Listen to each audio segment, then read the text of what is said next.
아리스토텔레스의 수사학이라고 하는 책을 읽다가 발견을 했습니다. 이 아리스토텔레스도 질문에 대해서 질문은 사람을 설득하는 최고의 언어라 이렇게 묘사를 하더라고요. 그래서 그가 누구이든 어떤 사람에 대해서 억지로 강요하고 밀어붙이는 것이 아니라 그 상대가 스스로 생각하고 판단하고 그리고 결정을 할 수 있도록 도와주는 과정, 여기에 필수적인 게 바로 질문이라고 하는 겁니다. 그래서 뛰어난 대중연설가는 답을 강요하기보다는 질문을 통해 그 사람이 청중이 우리가 그 질문에 답을 찾아 가도록 이끌어 주는 거예요. 이게 수사학의 핵심이다. 이렇게 이야기를 하더라고요. 저희 어머니가 돌아가시기 몇 해 전부터 1년에 몇 차례 전화를 하십니다. 80이 넘으셔서 전화를 하시면 이렇게 저한테 질문을 했습니다. 명간아, 너 내 아들 맞지? 아니라고는 못하잖아요. 아들이 맞는데 당연히 어머니 아들 맞지. 그래, 그러면 이것 좀 해줄래? 이렇게 얘기를 하십니다. 우리 어머니가 수사 공부하신 분도 아니고 그렇다고 아들한테 전화하면서 2박 3일 연구한 것도 아니고, 그런데 노인네가 생각해 보니까 그렇게 얘기해야 요놈이 자기 부탁을 들어줄 것 같아서 던진 질문이에요. 여러분 같으면 그렇게 질문 받으면 생각이라는 게 할까요? 뭐라고 그럴까요? 그래서 제가 부탁을 다 드렸던 기억이 나더라고요. 그래서 좋은 질문은 상대방의 마음 속에서 스스로 답을 발견하도록 만드는 거예요. 그렇게 되면 어떤 일이 일어나냐면 마음이 움직여요. 이 마음이 움직이면 행동으로 옮겨가겠죠. 우리는 누가 부탁을 하고 누가 명령을 가르치면 행동을 하기는 해요. 근데 그 행동이 마음이 담긴 행동이냐 그렇지 않느냐 전혀 다르지 않을까요? 그런데 내가 깨달은 바가 있어서, 내가 생각한 바가 있어서 내가 뭔가를 결정을 내리면 그때는 뭐가 움직이기 시작을 한다고요? 마음이 움직이기를 시작해요. 이 움직이는 마음을 행동으로 옮길 때에 여기서 발생하는 게 진정성이라고 하는 게 발생이 됩니다. 아니, 똑같은 대화를 하고 똑같은 말을 하고 똑같은 행동을 했는데 어떤 사람의 행동에서는 진정성이 발견되어지고 어떤 사람의 행동 속에서는 퀘스천 마크가 달린다라고 한다면 그 결과는 분명한 차이가 있지 않을까요? 그래서 예수님께서도 복음서에 보게 되면 많은 질문을 하시는 거예요. 예수님이 답을 몰라서 질문하셨을까요? 예수가 문제가 풀기가 어려워서 질문을 하신 걸까요? 아니잖아요.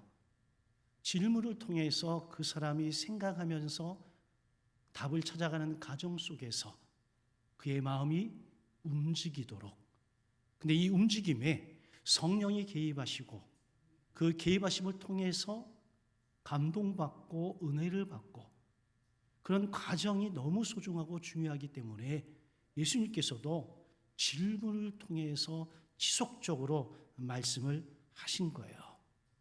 그래서 예수님을 만난 사람들이 그 질문을 통해서 변화되어지고 그들의 인생이 더 나아지면서 하나님 앞에 좋은 열매를 맺은 케이스들이 너무 많은 거지요.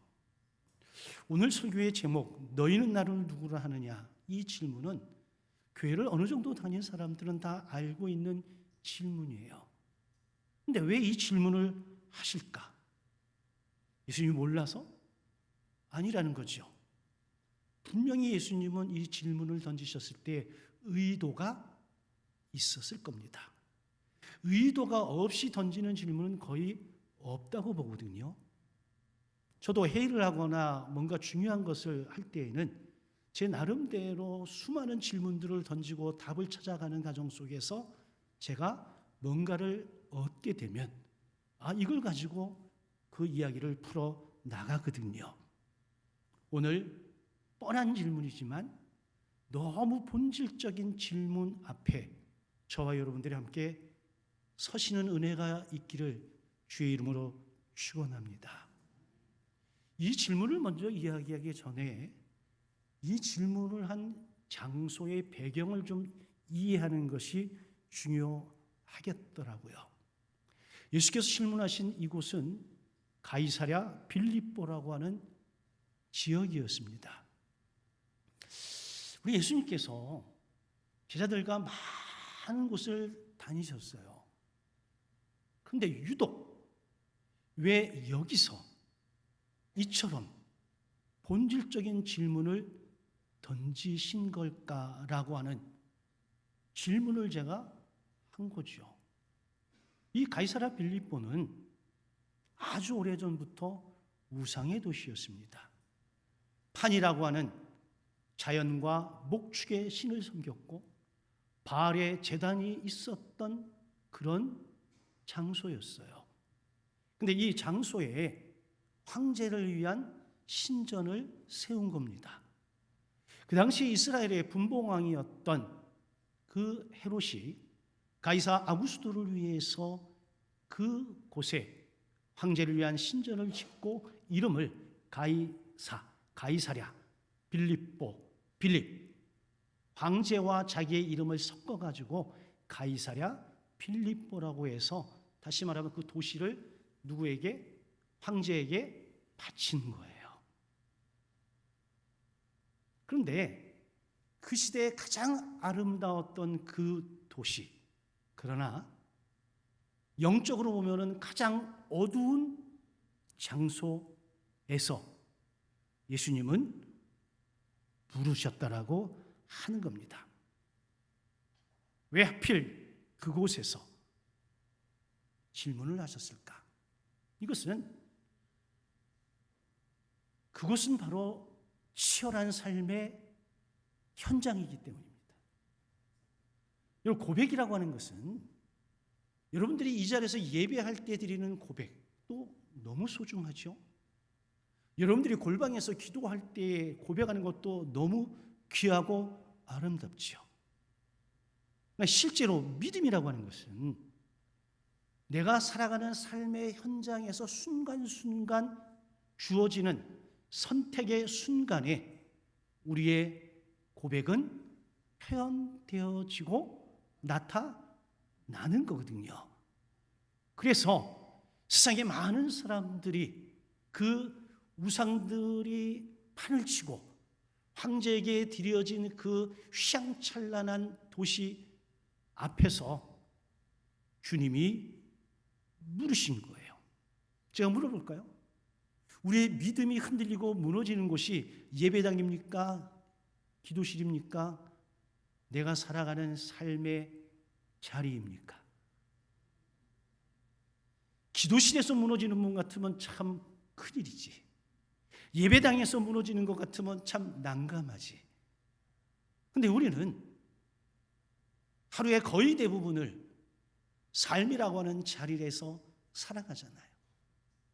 어떤 이들은 신전의식을 가지고 내가 하나님의 자녀라고 하는 마음가짐과 태도를 가지고 살아가지만 어떤 이들은 까마득하게 잊어버린 채로 하루하루를 살아가는 것 아니겠어요?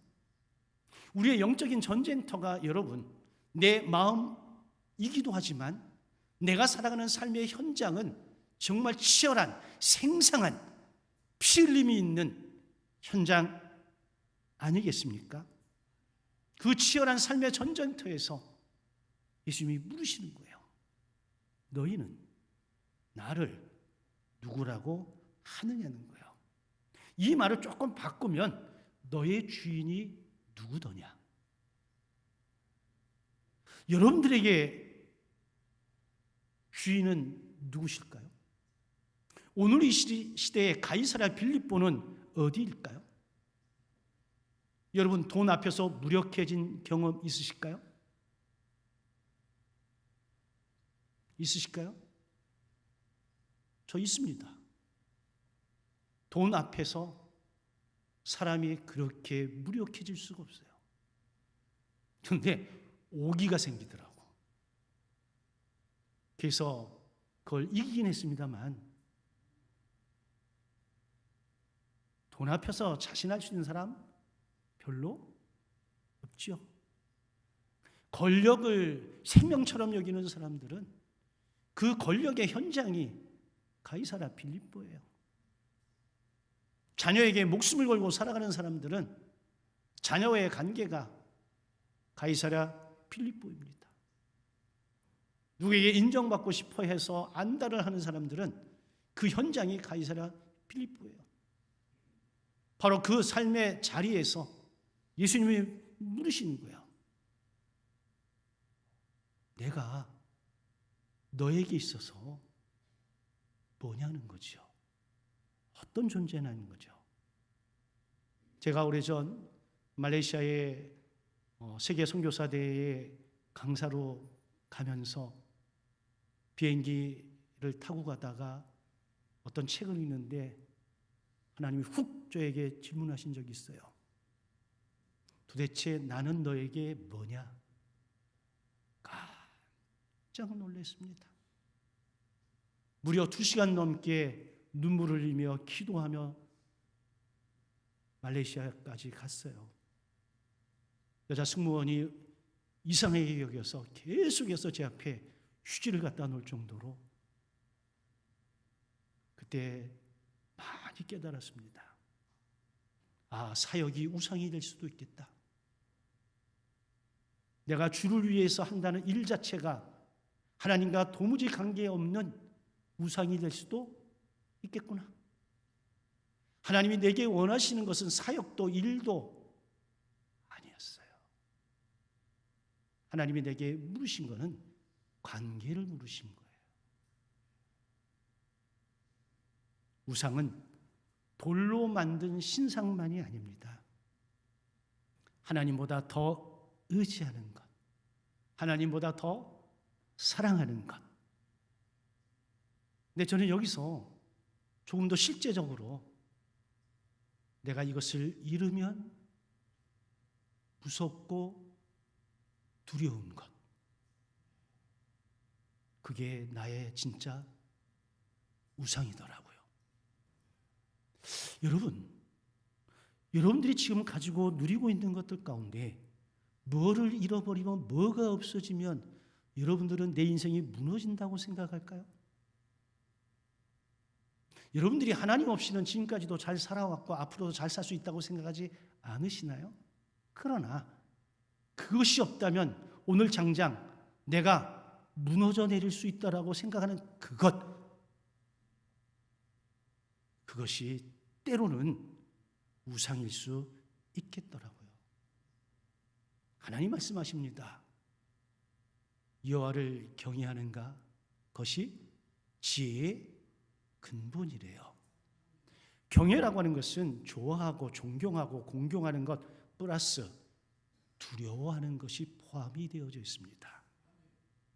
저는 청년 시절에 하나님 앞에 오지게 두들겨 맞은 경험이 있어요.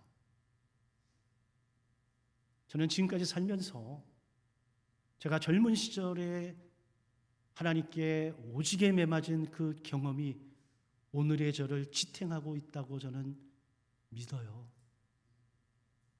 하나님은 당신이 사랑하는 사람이 하나님의 법을 떠날 때에 가만히 계시지 않으시더라고요. 저를 돌이키게 하셨어요. 지금도 저도 때로는 이런저런 유혹의 자리에 설 수 있는데 저는 솔직히 이야기해서 하나님이 무서워, 하나님이 두려워. 그래서 그 한 걸음을 내딛지 않고 뒤돌아섭니다. 저는 그게 하나님이 제게 주신 너무나 큰 은혜라고 지금도 생각을 해요. 팀 켈러 목사님은 이런 얘기를 했어요. 좋은 것이 하나님보다 더 중요한 것이 되는 순간, 그것은 우상이 됩니다. 그것이 문제가 있는 것이 아니라 우리의 마음이 그렇게 변질되는 거예요. 이것을 잃을까 두려워 믿음이라고 하는 것이 흔들려 버리는 거지요. 아니, 믿음의 눈을 감아버리든. 여러분, 그래서 질문을 좀 바꿀 필요가 있겠다. 너는 나보다 무엇을 두려워하니? 이런 질문이 더 현실적이지 않을까요? 너는 무엇을 잃으면 너의 인생이 무너질 것이라고 생각하네? 이런 질문. 바로 그것이 내 마음의 왕좌에 있는 거거든요. 그리고 그것이 나의 주인 노릇 하는 거거든요. 그래서 예수님은 오늘도 내게 물으실 것 같아요. 기도의 골방이 아닌, 예배의 현장이 아닌 내가 살아가는 삶의 치열한 현장에서 끊임없이 질문하시는 거죠. 그래서 우리의 삶의 우선순위를 살펴보면 나의 현재의 주인을 가늠할 수 있을 것 같아요. 나의 시간표가, 나의 소비가, 나의 걱정과 염려가 내가 누구를 섬기고 있는지를 말해주는 거예요. 무엇이 가장 지금 두려운 것인가? 무엇을 잃으면 내 인생이 무너질 것 같은가? 그것이 나의 주인 노릇을 하고 있다라고 하는 겁니다. 바로 그 삶의 현장 한복판에서 내가 무엇인가를 선택하고 결정해야 하는 그 순간에 예수님이 우리에게 묻는 거예요. 너는 나를 어떻게 생각하고 있니? 우리는 구약의 요셉이라고 하는 인물을 너무 잘 알고 있습니다. 그는 치열한 삶의 전쟁터 한복판에서 절대 거부할 수 없는 권력 앞에서 사람이나 환경이 아닌 오직 하나님을 두려워하여 목숨을 걸고 보디발의 아내의 유혹을 피해 도망을 쳤습니다. 요셉이 머저립니까? 요셉이 생각이 짧습니까? 요셉도 나름대로 머리를 굴렸을 거예요. 내가 이것을 했을 때의 유익과 불이익, 내가 이것을 안 했을 때의 유익과 불이익 분명히 판단하고 선택할 수 있었을 거예요. 그런데 그 모든 것보다 더 두려운 게 하나님 면전에서 악을 행하는 것이 더 무섭고 더 두려웠던 거예요. 다른 말로 하면 크고 두려우신 하나님, 이 하나님 앞에서 죄를 짓는 것이 이 세상의 모든 것을 얻는 것보다 더 두려웠던 거예요. 그래서 36개 주랭랑을 친 거예요. 물론 그에 대한 대가 지불을 처절하게 죄수로 감옥에서 감당을 했습니다. 모진 고초를 겪으면서 그는 주께로부터 받은 말씀 하나만 가지고 버티고 건디고 믿음으로 살아냈습니다. 그래서 하나님은 그에게 애굽의 총리 자리를 허락하시고 그를 통해서 이스라엘 민족을 구원해 주신 겁니다. 여러분 묻습니다. 하나님이 두려우실까요? 그 무엇이 두려우신가요? 요셉은 하나님이 자신의 왕이요 주인이셨기에 그분이 두려워 자신의 실제적인 유익을 버릴 수 있었던 거예요. 예수께서 복음서에서 말씀하십니다. 누구든지 나를 따라오려거든 자기를 부인하고 자기 십자가를 지고 나를 따를 것이니라. 나를 따르면 부인도 가능하고 십자가 질 거야. 순서가 그렇지 않아요. 성령께서 역사하실 때에 먼저 자기 부인이 이루어지는 거고, 자기 부인이 이루어지다 보니까 십자가를 질 수 있는 것이고, 그 십자가를 지고 가다 보니 자연스럽게 주님의 길을 따르는 거예요. 이 길에 저와 여러분들이 함께 하시는 은혜가 있길 주님의 이름으로 간절히 축원합니다. 또 하나는 일반 군중들과 예수님의 제자들을 비교해 봤을 때 일반 군중들은 예수님에 대한 존경심은 분명히 있었습니다. 그러나 고백은 없었습니다. 예수님께서 제자들에게 묻습니다. 사람들이 나를 누구라 하더냐? 어떤 이들은 세례 요한이요, 어떤 이들은 엘리야요, 어떤 이들은 선지자 중에 하나라. 칭찬하고 있는 거 맞잖아요. 여러분, 예수님 시대에 예수님을 바라봤던 사람들은 예수님을 욕한 것이 아니에요. 예수님을 무시한 것도 아니에요. 최고의 선지자들과 동일한 선상에 있는 좋은 분으로 묘사를 해준 거예요. 만약에 이게 정답이었으면 예수님께서 제자들에게 질문을 또 하실 이유가 없었겠죠? 이미 정답이 나왔는데. 근데 예수님이 원하신 건 이 정도는 아닌 거예요. 예수님은 좋은 선생 되려고 이 세상에 오신 것 아니에요. 훌륭한 윤리학자가 되려고 오신 것 아니에요. 인류 최고의 성인이 되려고 오신 것도 아니에요. 예수님이 이 세상에 오신 것은 구원자로 오신 거예요. 성경에 봤더니 이는 그가 자기 백성을 그의 죄에서 구원할 자이심이라. 예수께서 친히 말씀하시기를 인자가 온 것은 잃어버린 자를 찾아 구원하려 함이라. 여러분, 오늘날도 많은 사람들이 예수님을 존경합니다. 교회를 욕할지언정, 교회 다니는 사람들을 비난할지언정, 예수를 욕하고 예수를 비난하는 사람은 제가 본 적이 없습니다. 사랑의 스승이라고, 평화의 사도라고, 인권 운동가라고, 훌륭한 코치라고, 대단한 종교 지도자라고 합니다. 그러나 예수님이 정말 원하시는 것이 그것일까요?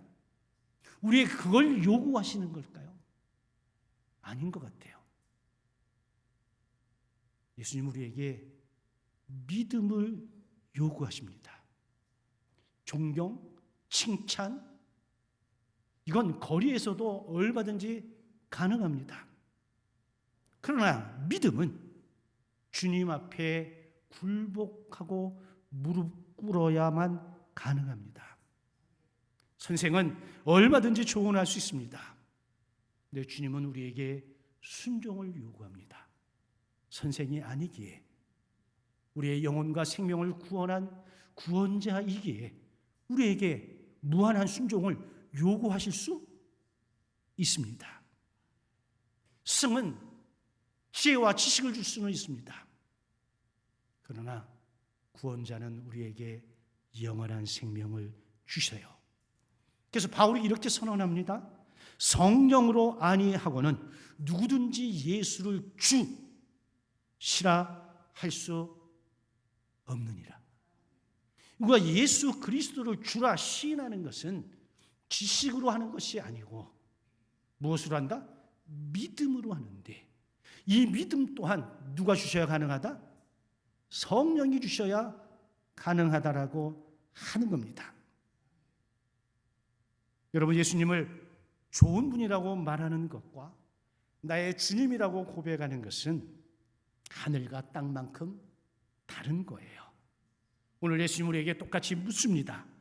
사람들이 말하는 예수가 아니라 너에게 나는 누구냐라고 하는 거죠.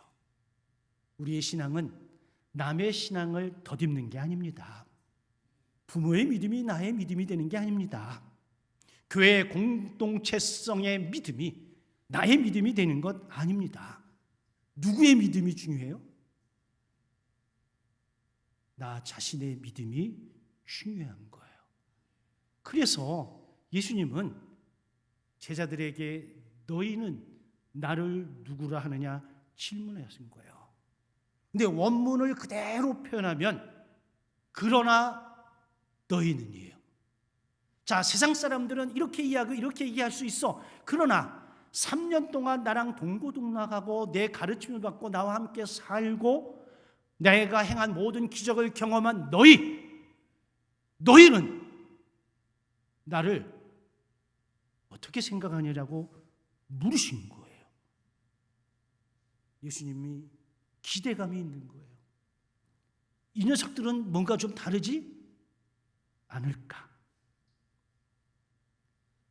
그런데 우리에겐 여러분 반드시 이 순간이 찾아옵니다. 남의 믿음이 아닌, 귀로 들은 믿음이 아닌, 머리로 생각한 믿음이 아닌 정말 나의 믿음으로 넘어가는 그 순간이 필요합니다. 예수를 나의 구주, 구원자로 고백하는 순간. 저에게는 그 순간이 분명히 있었습니다. 대학원을 다니던 시절에 누가복음을 읽으면서 죽음의 신학이라고 하는 문고판 서적을 함께 읽었어요.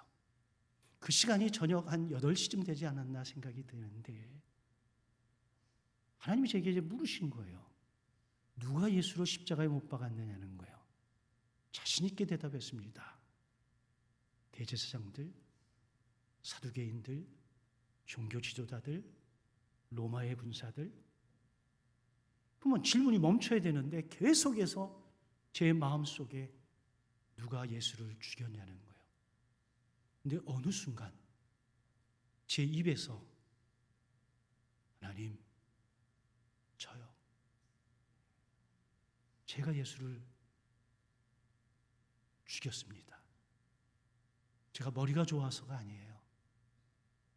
그 순간 성령이 제 마음 가운데 오셔서 순간적으로 깨달아 알게 하신 거예요.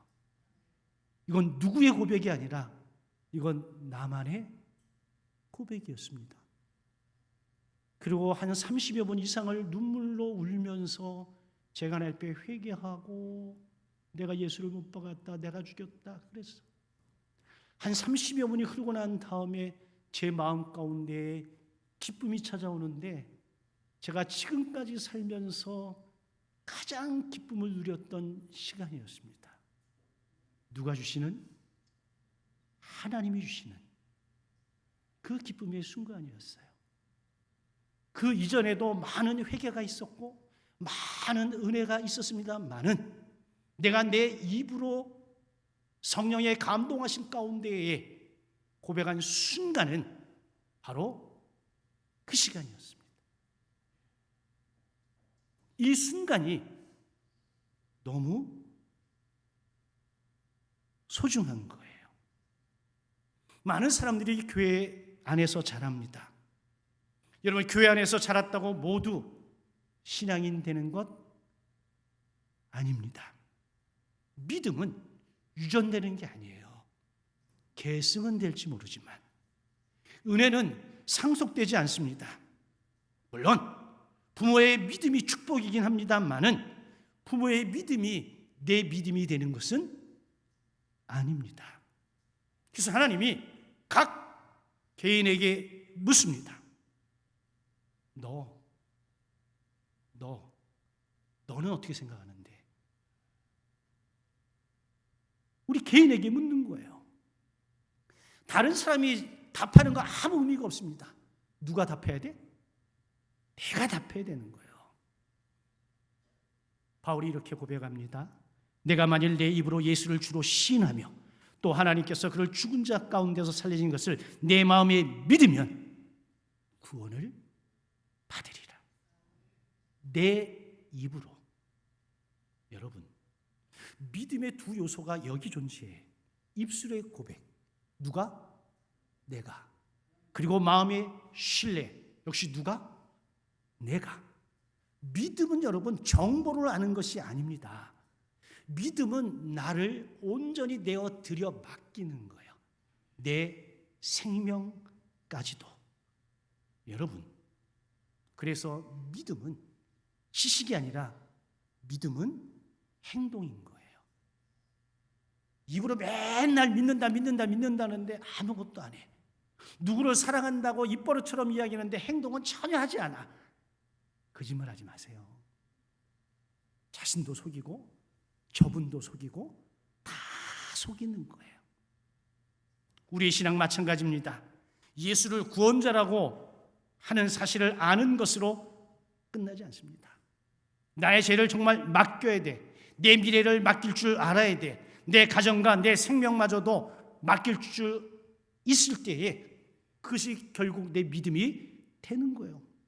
여러분, 예수님은 답을 몰라서 질문하지 않으셨습니다.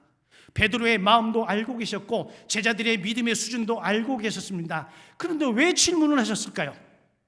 답을 얻기 위해서가 아니라 답을 태어나게 하게끔 하기 위해서요. 질문을 봐도 뭔가를 하죠? 생각이라는 걸 하게 되잖아. 이 생각을 하는 이 공간 속에 순간적으로 성령이 역사하시고 개입하시면 우리가 깨달아 알게 하시는 은혜가 임하는 거예요. 이때 우리는 고백하는 거야. 이 고백되지 않은 믿음은 아직 내 믿음이 아니라니까요. 여러분들의 마음과 여러분들의 머릿속에서 왱왱왱거리는 건 내게 아닙니다. 그것이 내 입으로 시인되어질 때에 그것이 내 믿음이 되는 거예요. 예수님의 질문에 대해서 베드로가 답을 했습니다. 예수의 질문이 없었다면 평생 베드로는 이 고백을 하지 못했을 거야. 근데 예수님의 질문에 대해서 베드로가 고백하는 순간 그것이 뭐가 됐다? 베드로의 믿음이 되어진 거예요. 그래서 질문은 고백을 만들고 고백은 인생을 바꾸는 거예요. 자, 이때 제자들이 뭐하고 있었어요? 아니, 12명의 제자들이 동일한 질문을 받았는데 다른 제자들은 멈칫멈칫하고 있는 거죠. 근데 베드로가 이렇게 말합니다. 주는 그리스도시요 살아계신 하나님의 아들이래요. 원문에는 주는 그 그리스도요 이렇게 되어져 있어요. 그가 누구입니까? 이스라엘 민족들이 그동안 열망하고 기다리고 고대했던 성경이 말하는 하나님이 예언하신 하나님의 아들 메시아 예수 그리스도,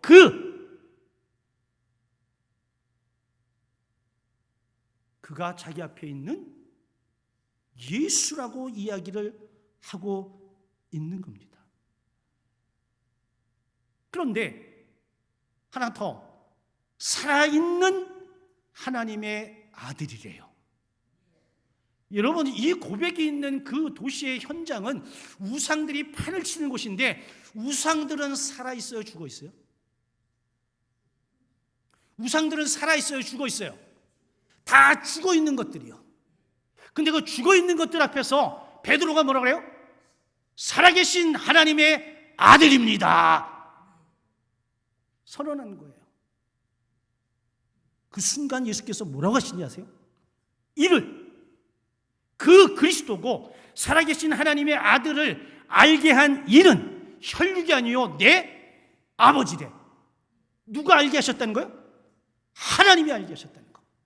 아니, 12명 제자 모두가 아니라 베드로에게 하나님이 알게 하셔서 베드로의 입술로 통해서 고백하게 하신 거예요. 이 믿음은 베드로의 지혜가 아니야. 누가 주신 거예요? 하나님이 주신 거예요. 그래서 은혜인 거예요. 이 고백이 있자마자 내가 이 반석 위에 내 교회를 세우리니 음부의 권세가 이기지 못한답니다.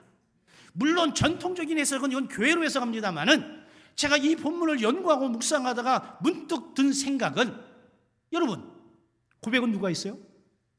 베드로가 있어요. 오늘날 고백은 누가 해요? 내가 해. 내가 예수 그리스도를 그 그리스도요 살아계신 하나님 아들이라고 믿음과 진정성을 가지고 성령의 도우심으로 고백했다고 한다면 우리의 믿음도 음부의 권세가 이기지 못할 겁니다.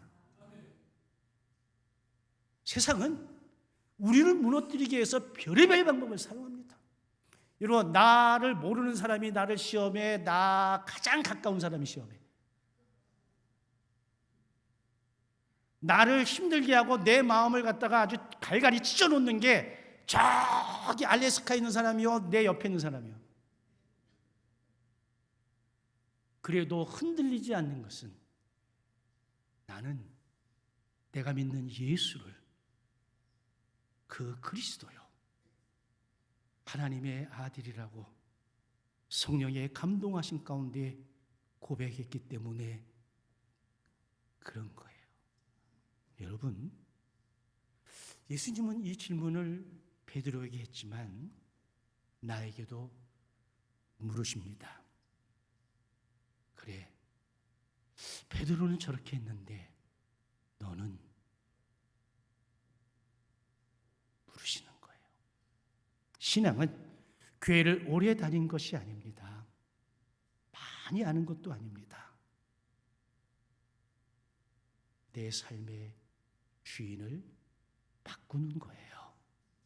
내가 내려오고 예수님이 내 삶의 왕이 되시는 것. 그때 내 삶의 가치관이 바뀌고 세상을 바라보는 시선이 바뀌고 나의 죽음을 바라보는 시선마저도 바뀝니다. 그래서 오늘 우리의 입술만이 아니라 우리의 삶으로 고백되어지면 좋겠습니다. 주는 그 그리스도시요 살아계신 하나님의 아들이십니다. 이 고백이 여러분 한 사람 한 사람의 고백이 되길 주님의 이름으로 간절히 축원합니다.